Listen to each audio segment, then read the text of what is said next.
જે પ્રમાણે આજે વહેલી સવારથી જ રાજકોટ સહિતના જે વિસ્તારો છે ત્યાં મહેર જોવા મળી રહી છે। મન મૂકીને જે વરસાદ છે તે પડી રહ્યો છે। આપને હું સીધા દ્રશ્યો બતાવવા માંગીશ। જે પ્રમાણે ઉપલેટા ગ્રામ્ય વિસ્તારના જે આ ખેતરો છે, આ ખેતરોમાં પાણી ભરાયા છે, ગોઠણ સુધીના પાણી છે તે ભરાયા છે। ખાસ કરીને જે આ જે દ્રશ્યો આપ જોઈ શકો છો તેની અંદર જે વાવેતર કરવામાં આવ્યું છે, એરંડા સહિતનું જે વાવેતર કરવામાં આવ્યું છે, સોયાબી એરંડા સહિતનું જે વાવેતર કરવામાં આવ્યું છે તે પાણીમાં આખો પાક છે તે જતો રહ્યો છે। જ્યારે મોટા ભાગનો પાક છે ખેતરમાં જે ડૂબી ગયો છે। સાથે સાથે હાલ ચોમાસું છે એટલે કે ચોમાસું પાકમાં જે કપાસ, એરંડા, સોયાબી સહિતના જે પાકો છે તે ઉગાડવામાં આવતા હોય છે। અને જે પ્રમાણે વરસાદ આવી રહ્યો છે તે જોતા જ હાલ આ જે પાક છે તે પાણીમાં ગરકાવ થઈ ગયો છે। ખેડૂતોને હવે પડ્યા ઉપર પાટુની સ્થિતિ છે તે સર્જાઈ છે, કારણ કે જે આ પાક છે તે નિષ્ફળ જવાની પૂરેપૂરી શક્યતાઓ છે।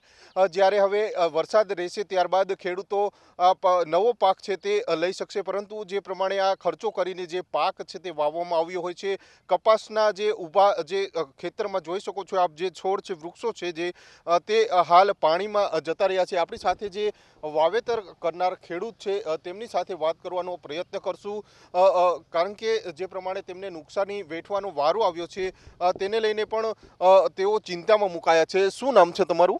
મારું નામ ગિરધરભાઈ છે। ગિરધરભાઈ, શું કહેશો, હાલ આ શું વાવ્યું હતું ને કેવી પરિસ્થિતિ તમારા ખેતરમાં જોવા મળી રહી છે વરસાદ પછી?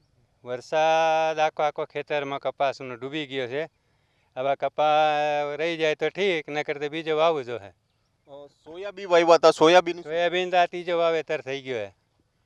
પહેલા વાવ્યા એ ગયા પાણીમાં, બીજા વાવ્યા એ ગયા, હવે ત્રીજા વાવેતર થાય। દર વખતે આ પ્રમાણે વરસાદમાં એવું જ થાય। હાર વરસ છે ને, મને અહીંયા જોતા ઘણા વરસ થઈ ગયા, બાકી પાણી કંઈ જાતો નથી, પાખો ભરેલો રહીએ। બે ત્રણ મોલ વાવે ને તોય નથી કંઈ પૂરો થતો। કેટલા ખેતરમાં, આ તમારું ખેતર છે, બીજા કેટલા ખેતરમાં આ પ્રકારની પરિસ્થિતિ છે?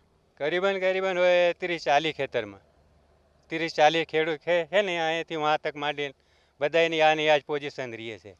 દર વખતે વાવણી સમયે તમે ઘણી બધી તૈયારી કરતા હો છો, વાવતા હો છો, મહેનત કરતા હો છો, અને ત્યારબાદ આવું થાય, શું લાગતું હોય તમને પછી? અમને તો હવે શું કરે, સરકાર તો કંઈ સહાય આપતી નથી। બસ હવે જેમ તેમ કરીને કરવું જ પડે। ખાલી ખેતર તો રાખવાથી રહ્યા, આપણું મન તો માનતો નથી। જે ખેતર કોરો દેખાય તો અમે વાવવું જ પડે। કેટલો કપાસ વાવ્યો હતો અને સોયાબી કેટલા વાવ્યા હતા? સોયાબીન અમારે કપાસ વાવ્યો હતો 6-7 પેકેટ કપાસ વાવ્યો હતો, સોયાબીન વાવ્યા હતા। એ હવે પાછો કપાસ તમારા હામાં છે, કપાના માથે થઈને પાણી ફરી ગયો। અત્યારે ચોમાસો રહી ગયો ને, અત્યારે જરાક ધીમો પડી ગયો છે વરસાદ, નીકળ્યો થોડોક પાણી। આ 3-4 દિન તક પાણી ભરેલું રહીએ। છેલ્લા 3-4 દિવસથી વરસાદ આવે છે? હા, 4-5 દી થયા પાણી ભરેલા હતા। હમણાં આમ જ છે, જો તમારા નજરે। જે પ્રમાણે અંકુર ખેડૂત છે તે વાત કરી રહ્યા છે, છેલ્લા 3-4 દિવસથી સતત વરસાદ આવી રહ્યો છે અને આસપાસના જે ખેતરો છે, 30થી 40 જે ખેતરો છે તેમાં પણ આ જ પ્રમાણે પાણી છે તે ખેતરોમાં ભરાયા છે। કપાસ વાવ્યો છે અને કપાસ છે તે ડૂબી ગયો છે હાલ પાણીમાં। હવે વરસાદ રહી જશે ત્યારબાદ આ પાણી ઉતરશે, ત્યાં સુધી હવે ખેડૂતો પણ વરસાદ રહી જાય તેની રાહ જોઈને બેઠા છે। ભારે નુકસાની છે તે રાજકોટ જિલ્લાના ઉપલેટા તાલુકાના ગ્રામ્ય વિસ્તારોમાં જોવા મળી રહી છે। હજુ તો ચોમાસાની જે શરૂઆત છે ને બીજો રાઉન્ડ શરૂ છે, એવામાં આ પ્રકારની પરિસ્થિતિ ઉપલેટાના ગ્રામ્ય વિસ્તારમાં જોવા મળી રહી છે। જ્યારે આગામી દિવસોમાં હજુ પણ ચોમાસાને વાર છે, ત્યારે કયા પ્રકારની પરિસ્થિતિ સર્જાશે તેને લઈને પણ ખેડૂતો ચિંતામાં મુકાય છે। જી અંકુર।